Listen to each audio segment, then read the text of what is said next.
يا ربي بالمصطفى بلغ مقاصدنا يا ربي بالمصطفى بلغ مقاصدنا سلیم اما بعد اعوذ باللہ من الشیطان الرجیم بسم اللہ الرحمن الرحیم ان اللہ و ملائکتہ یصلون علی النبی یا ایھا الذین آمنوا صلوا علیہ وسلموا تسلیما اللہم صلی علی محمد وعلی آل محمد کما صلیت علی ابراہیم وعلی آل ابراہیم انک حمید مجید اللہم بارک علی محمد وعلی آل محمد کما بارکت علی ابراہیم وعلی آل ابراہیم انک حمید مجید۔ ناظرین، میں ہوں احمد مجتبیٰ ہزارہ ڈویژن نیوز کے ساتھ۔ الحمدللہ آج 7 رمضان المبارک سے ہم نے برکت رمضان ٹرانسمیشن کا اس چینل پہ آغاز کیا ہے۔ آج علاقے کی معتبر شخصیت خطیب جامع مسجد علی المرتضیٰ میرا کے خطیب حافظ اسرار صاحب ہمارے ساتھ موجود ہیں، اور علاقے کی بہت ہی مشہور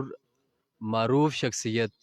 اللہ تبارک و تعالی نے ان کو بہت ہی خوبصورت آواز سے نوازا ہے۔ بلبل چمنستان رسالت جناب حافظ سہیل صاحب۔ اس سے پہلے آپ دوستوں کی نظر میں ایک بات کرنا چاہتا ہوں، چونکہ آج سے اس چینل پہ رمضان ٹرانسمیشن کا باقاعدہ آغاز ہو چکا ہے۔ آپ کوئی بھی اپنی اچھی رائے پیش کرنا چاہیں تو ہماری سکرین پہ یہ نمبر چل رہا ہے، اس پہ آپ میسج کر دیں۔ جو ہمارا اگلا پروگرام ہوگا، اس پروگرام میں آپ کا یہ جو میسج ہوگا، کوئی اچھی ایڈوائس جو ہے وہ ہم لوگوں کے ساتھ شیئر کریں گے، اور زیادہ سے زیادہ ہماری اس ویڈیو کو شیئر کریں تاکہ زیادہ سے زیادہ یہ جو رمضان ٹرانسمیشن ہے لوگ دیکھ سکیں۔ سب سے پہلے میں شکریہ ادا کرتا ہوں ہمارے مہمان حافظ اسرار صاحب، آپ نے ہمیں ٹائم دیا، اور سہیل صاحب آپ کا بھی شکریہ ادا کرتا ہوں، آپ نے ٹائم دیا۔ سب سے پہلے ہم اس کا جو آغاز ہے ٹرانسمیشن کا حمد کلام پاک سے کریں گے، اور سہیل صاحب سے میں ملتمس ہوں کہ آپ حمد باری تعالیٰ سے اس کا باقاعدہ آغاز کریں۔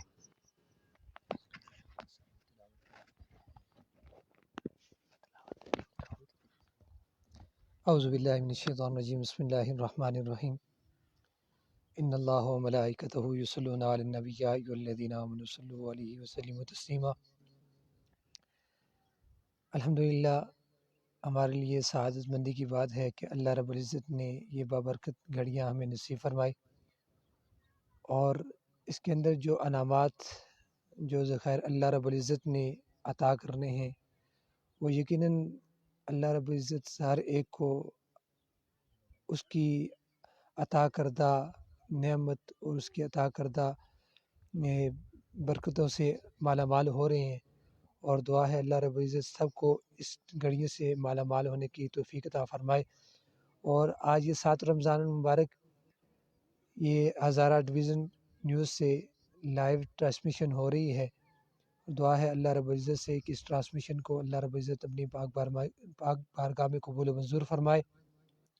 اور اس کے ساتھ اس چینل کو سبسکرائب کیجیے گا اور بیل آئکن کو ضرور دبائیے گا، اور زیادہ سے زیادہ اس ویڈیو کو شیئر کیجیے گا تاکہ ہر آنے والی نئی ویڈیو آپ تک بآسانی پہنچ سکے۔ تو آئیے میں حمد باری تعالیٰ سے ابتدا کرتا ہوں، سنیے گا۔ شاعر کہتا ہے تیرے ہیں ہم تیرے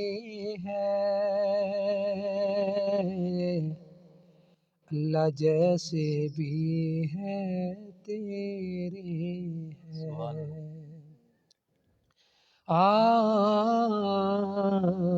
تیرے ہیں ہم تیرے ہیں اللہ جیسے بھی ہے تیرے ہیں، پڑھیے جیسے بھی ہے تیرے ہیں، کوئی نہ اپنا ہے میرے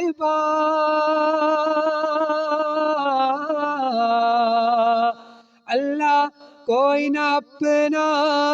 ہے میرے تیرے در سے جائیں کہاں، تیرے در سے جائیں کہاں، تیرے در پہ ڈیرے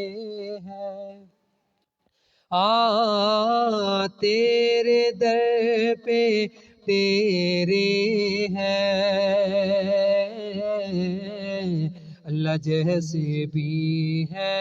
تیرے ہیں، پڑھیے جیسے بھی ہے تیرے ہیں، روز قیامت حسر خرو اللہ، روز قیامت حسر خرو جب ہو تیرے رو برو، جب ہو تیرے رو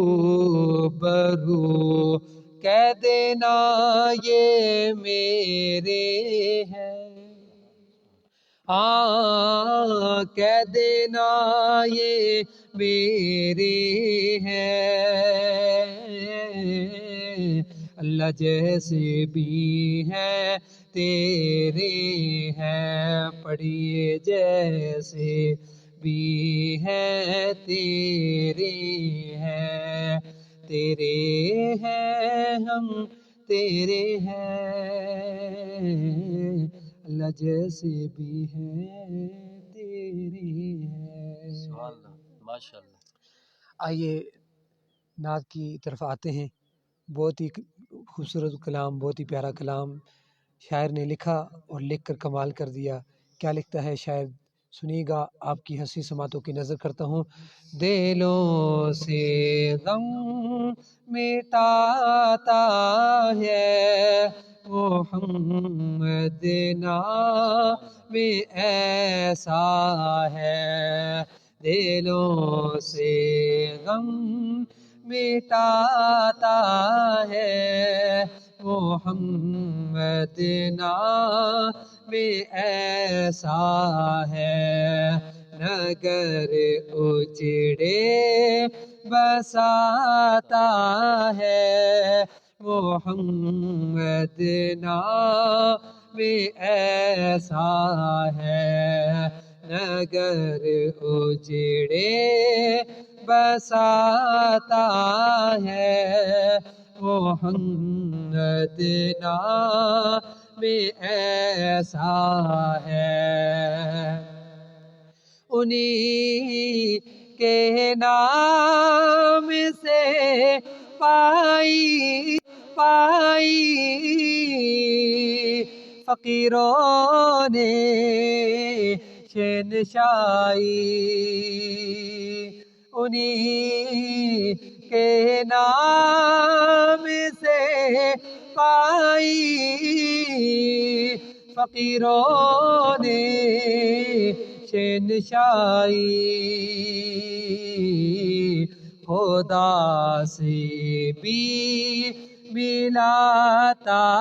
ہے محمد نام ایسا ہے، خدا سے بھی ملاتا ہے محمد نام ایسا ہے، دلوں سے غم مٹاتا ہے محمد نام ایسا ہے۔ اور مولانا اسرار صاحب بہت ہی خوبصورت شعر، کوئی یعقوب سے پوچھے کہ یوسف مل گے کیسے، کوئی یعقوب سے پوچھے کہ یوسف مل گے کیسے، کہ بچھڑوں کو ملاتا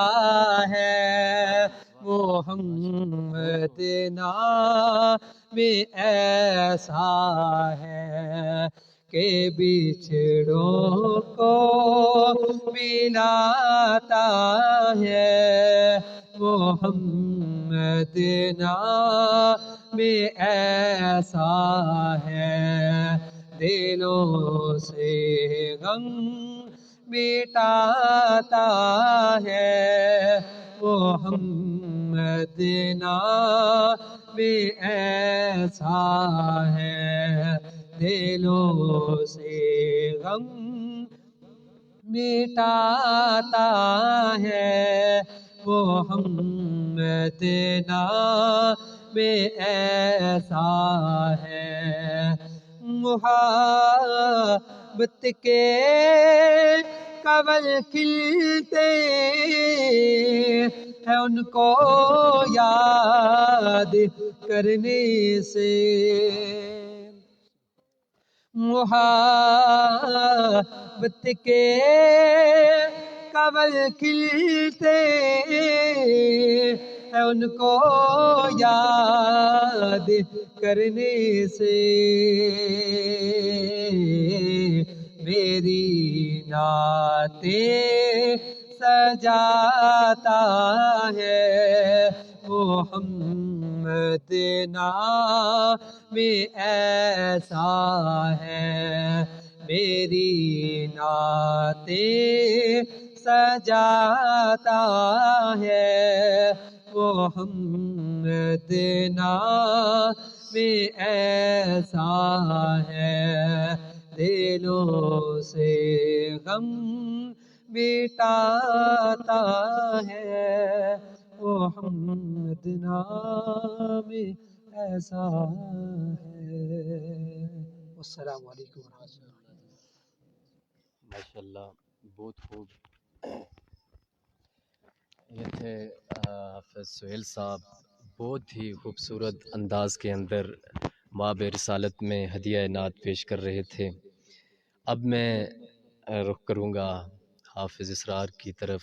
ہمارے علاقے کی علمی شخصیت جانی جاتی ہیں.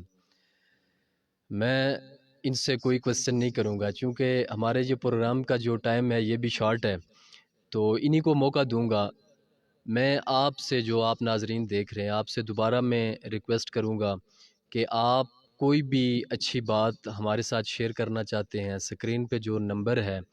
اس پہ آپ ہمیں میسج پہ بتا سکتے ہیں. کوئی ایسا کوسچن جو ہمارے آپ ان علماء حضرات سے پوچھنا چاہتے ہیں وہ آپ اس پہ میسج کر کے پوچھنا چاہتے ہیں. ہم اپنے نیکسٹ پروگرام میں، چونکہ انشاءاللہ ہماری یہ ٹرانسمیشن ہر روز انشاءاللہ ہوگی، تو ہم اپنے مہمان سے وہ آپ کا کوسچن شیئر کریں گے اور آپ کی رہنمائی کرنے کی کوشش کریں گے.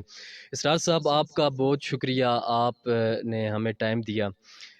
حافظ صاحب، ایک سوال آپ سے، بس آپ ہماری رہنمائی کیجئے گا کہ چونکہ ملکی جو حالات ہیں وہ بھی اس ٹائم اس بات کا تقاضا کر رہے ہیں، اور الحمدللہ ہمارے علماء کرام نے، چاہے وہ جس مکاتب فکر سے تعلق رکھتے ہیں، انہوں نے حق ادا کیا ہے قوم کی رہنمائی کا. تو ختم نبوت کا جو مسئلہ ہے، دفاع ناموس رسالت یا دفاع صحابہ، اس کی شرعی حساب سے کیا حیثیت ہے؟ یہ کتنا احساس معاملہ ہے؟ ہماری رہنمائی فرمائیں.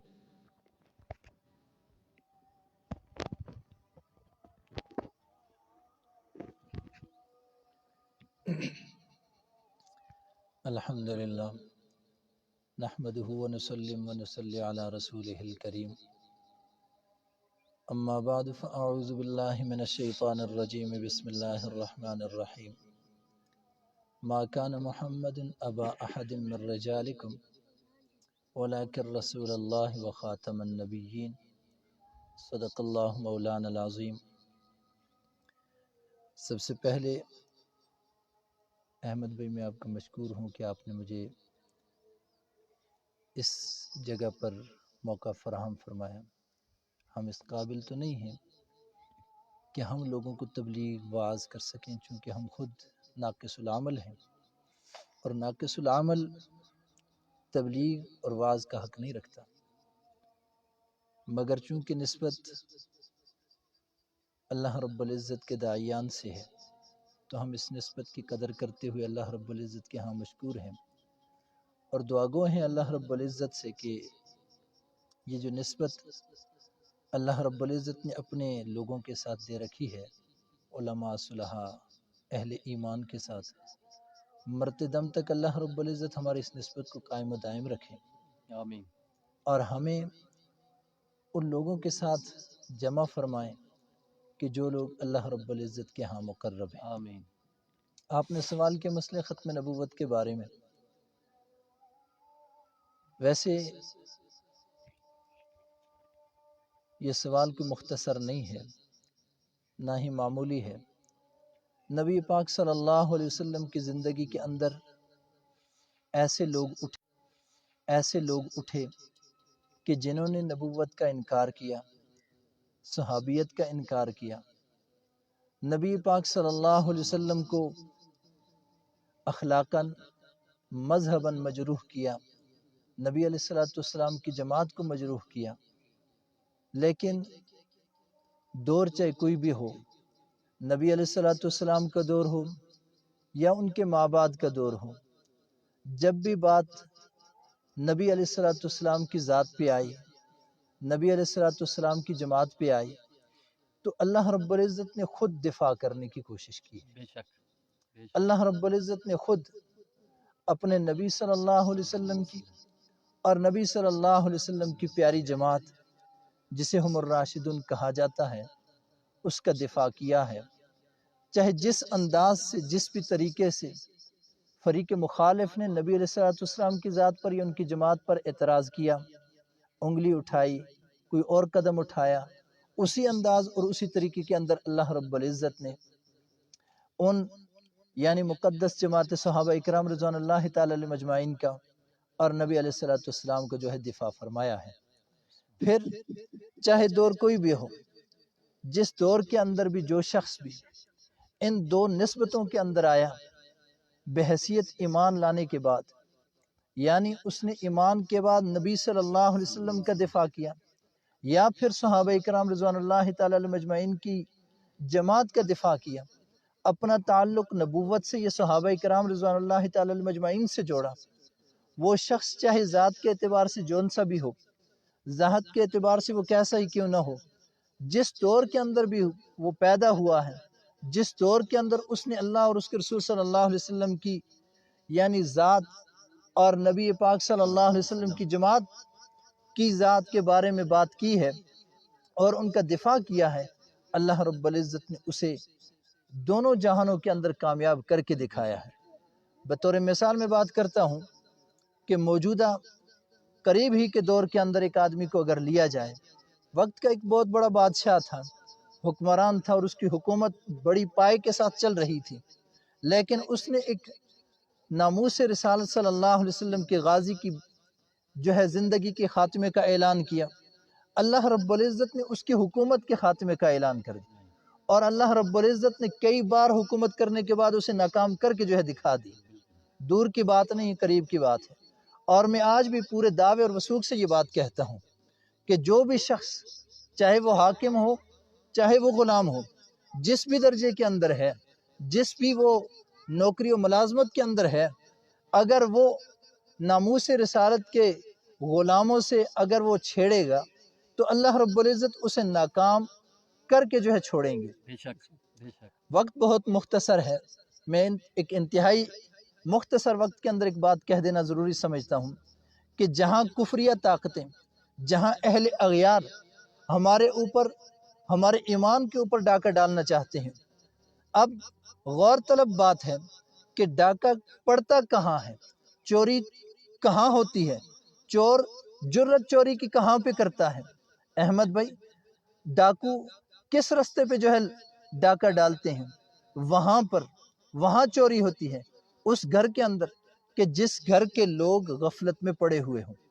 جس گھر کے لوگوں کی، جس خزانے کے مالکوں کی توجہ جو ہے ہٹ جائے، جس خزانے کے مالکوں کی جو ہے اپنی توجہ ہٹ جائے، پھر وہاں جو ہے چوریاں ہوتی ہیں۔ آج جہاں ہم اہل اغیار کو ملامت کرتے ہیں، جہاں ہم کفریہ طاقتوں کو ملامت کرتے ہیں، وہیں پر میں سب سے پہلے اپنے آپ کو، پھر اپنے مسلمان بھائیوں کو پیغام دینا چاہتا ہوں کہ ہماری توجہ ہٹ چکی ہے، ہماری جو ہے سوچ و فکر دنیا کی طرف مبذول ہو چکی ہے، اور ہم بھول چکے ہیں کہ ہمارے نبی صلی اللہ علیہ وسلم نے کیا کیا، کس کے لیے کیا، ہماری جماعت صحابہ اکرام رضوان اللہ تعالی علیہ مجمعین نے کیا کچھ نہیں کیا۔ ہم ان کے واقعات، ہم ان کے قصص سناتے ہیں لذت کے لیے، اپنی بڑائی اور اپنے جو ہے اونچا ہونے کے لیے، لیکن عملی شکل میں ہم جو ہے بھول چکے ہیں اس بات کو کہ ہم جو ہے ان لوگوں سے رشتہ و تعلق توڑے ہوئے ہیں کہ جنہوں نے ہماری خاطر کل کیا کچھ نہیں کیا، حالانکہ وہ کامیاب لوگ تھے، کامران تھے، جہانوں کے اندر کامیاب تھے۔ اللہ رب العزت نے ہر طرح کی کامیابی اور کامرانی کا جو ہے سرٹیفکیٹ دے رکھا تھا، لیکن اس کے باوجود وہ لوگ ہماری خاطر۔ تو اس لیے میں جہاں تک کہ میری آواز جا رہی ہے، میں اپنے مسلمان بھائیوں سے یہ التماس کروں گا کہ وہ اپنی توجہ کو دین کی طرف لائیں، اپنی توجہ، اپنا کردار دنیا سے ہٹا کر، دنیا کے مال و متاع سے ہٹا کر، دنیا کی کال کوٹریوں سے ہٹا کر وہ اس طرف آئیں کہ نبی پاک صلی اللہ علیہ وسلم کے دین کی طرف آئیں۔ آج میرے اور آپ کے ایمان پہ اگر ڈاکہ پڑ رہا ہے تو اس کی وجہ یہ ہے کہ ہم غافل ہو چکے ہیں، ہم سو چکے ہیں، ہم غفلت کی نیند میں جو ہے پڑے ہوئے، تب ہمارے ایمان کو ہم سے جو ہے چھینا جا رہا ہے۔ کوئی یہ کہہ رہا ہے کہ 12 امام ہیں، کوئی یہ کہہ رہا ہے کہ قادیان کا جو ہے وہ بڑا ہے، جبکہ یہ ساری باتیں ہمارے ایمان سے ٹکرا رہی ہیں۔ ایک ہو یا 12 ہوں، ہم سبھی کا جو ہے انکار کرتے ہیں، ہم کسی کو نہیں مانتے نبی پاک صلی اللہ علیہ وسلم کے بعد، اور نبی پاک صلی اللہ علیہ وسلم آخری نبی ہیں، ان کے بعد کوئی بھی نبی نہیں، چاہے وہ مسلمہ کذاب ہو یا اس کے بعد کسی بھی دور کے اندر کوئی بھی نبوت کا دعویٰ کرنے والا ہو، قادیان کا ہو یا ایران کے 12 ہوں، ہم ان کو اپنی اس بات کے سامنے کسی صورت نہیں لاتے کہ نبی پاک صلی اللہ علیہ وسلم صرف واحد خاتم المرسل نبی ہیں اور ان کے بعد کوئی بھی نبی نہیں۔ اللہ رب العزت ختم نبوت پہ ہم، میرا اور تمام مسلمانوں کا، جمیع امت مسلمہ کا جو ہے خاتمہ فرمائے۔ وما علینا الا البلاغ۔ جی ناظرین، ماشاءاللہ بڑے خوبصورت انداز کے اندر مولانا ہماری رہنمائی فرما رہے تھے، اور بڑے اچھے انداز کے اندر تفصیلاً انہوں نے، آج میں نے کوسچن تو بہت سارے ہم رمضان، فضائل رمضان کے حوالے سے انشاءاللہ روزانہ ہم ڈسکس کریں گے، بہت سارے ایسے مسائل، بنیادی مسائل ہیں جو علماء کرام کی رہنمائی ہمیں درکار ہے، لیکن آج پورا ٹائم ان کو دینے کا مقصد یہ تھا کہ بہت ہی احساس معاملہ تھا جس پہ انہوں نے ماشاءاللہ بڑے اچھے طریقے سے ہماری رہنمائی فرمائی۔ ایک مرتبہ پھر میں آپ سے یہ ریکویسٹ کروں گا کہ آپ کسی قسم کا کوئی کوسچن پوچھنا چاہتے ہیں، کوئی بھی ہمارے ساتھ بات چیت کرنا چاہتے ہیں، تو سکرین پہ جو نمبر چل رہا ہے اس پہ میسج کر دیں۔ اور میں ایک مرتبہ پھر مشکور ہوں، ہمارے جو دونوں مہمان آئے، میں ان کا مشکور ہوں کہ آپ نے ہمیں ٹائم دیا۔ انشاءاللہ